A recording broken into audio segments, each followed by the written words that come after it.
what affects you and what affects the guys that are on your team?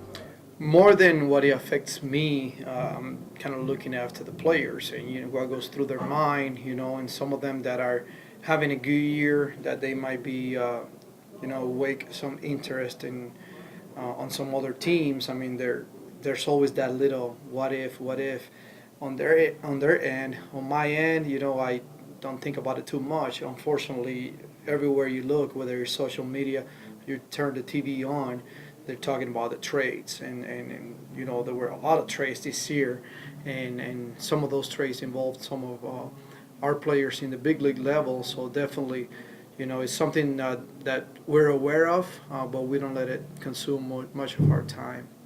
How do you handle it as a manager of a team when new guys come in, like JC did yesterday? But when they come in, how do you kind of help them get acclimated, as well as make this team feel like their new home and get them right back on the field and playing again? Well, the first thing is that they stop by to introduce themselves. That's something that I think all the teams kind of preach to the players. Make sure that when you get promoted or you go to a different team, the first thing you do, you go to the manager's office and you introduce yourself. On my end, I try to keep things loose. I tell the players, listen, there's a reason why you're here. This is a good thing for you and your career. Right now, we don't want you to do more.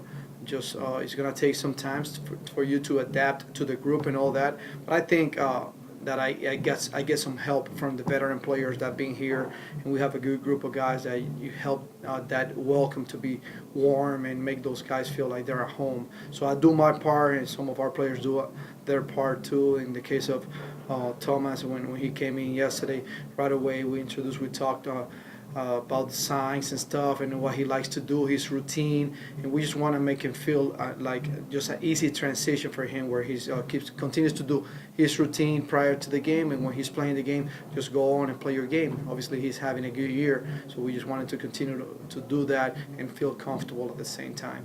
As a leader of this team and at this level, how do you kind of manage the emotions of the whole team around this time of year? When maybe someone new comes in, I mean, someone was playing that position before he got here, and a lot of moving pieces, whether they called up, go down, or they get traded. How do you manage the emotions kind of in the locker room, in the clubhouse? Well, right away, to break the ice, I let the new guy introduce themselves. For example, yesterday I went and had a team meeting because a fan from Frisco, when we went there, wrote a letter of showing appreciation to one of our players who gave a baseball to the person's son, and he really appreciated that, and so he wrote a letter. So right away after we introduced Thomas to the team, I said, well, there's a letter that a fan wanted our players, one of our players to have. So I asked Thomas to read out the letter. So right away out of the chute, I have him read the letter to the players. And that way you break the ice, and you make them feel welcome. The guys enjoyed it, and that's how you just help them get acclimated, by doing stuff like that. A little bit of a different year for St. Louis with the way they had to go about the trades. I think last year at this time we're talking about some of the players from down here getting traded away. A year-to-year basis, things can change, and they did a little bit this year as far as the record goes. But how do you kind of keep it steady for these guys and kind of adjust on the fly to what the team up there is doing and how that might affect you down here? Well, I don't look into it too much. It's just the nature of the business. If the players want to talk about it, if it bothers them, they will address it. But I mean, we just go day by day. We enjoy what we're doing now. They're worried about where they at right now. And I mean, thank God the trade deadline is over, and now they can focus on go on and play baseball like we did yesterday. After it was over, the guys were just continue to play their game. We played a good game. That's the one thing. That's our focus. What's out of here, it's just out of our control, and we just try to keep and focus on the things they can control. You've done a good job in years past of developing players, and with new players coming in, that's kind of your job down here.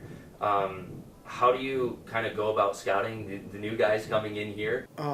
Communication is a big part of it. I try to communicate to the players what is it that you do, your routine, what is some of the things that have been challenging for you in the past, or some of the things that you think you need to make some improvement on, and then we try to elaborate a plan and try to help them and definitely observing is the other part of scouting. Just see how they go about their business, because some of these guys, they, they'll show you a lot just by uh, you let them go out and play, and then you be paying attention, and that way you can point on some stuff going forward. Listen, I think you need to do this better. A lot of in-game teaching too goes on at this level. So just by paying attention and communicating, I think those are the two big ingredients of scouting. You guys have 3 players. You guys got new players. So far, What? two. But Roby's like supposed to be here, but he's doing rehab. Yes, right? yes. I mean, Correct? I'm not sure what the plan is with him. Okay. I don't know if he's gonna be down in Florida for a while before he comes and join us. So far, I know that we got Thomas Agassi and also Matt, who just joined the team today. Is this kind of a stressful time of year? A little bit. I wouldn't say stressful. It's just it's part of the business. It is what it is. I mean, it's just the same when you get players that get promoted that you don't know of. I mean, sometimes you get players from Peoria. In my case, they come up to the level, and they try to prove that they belong in this level because it's a jump for them. So definitely.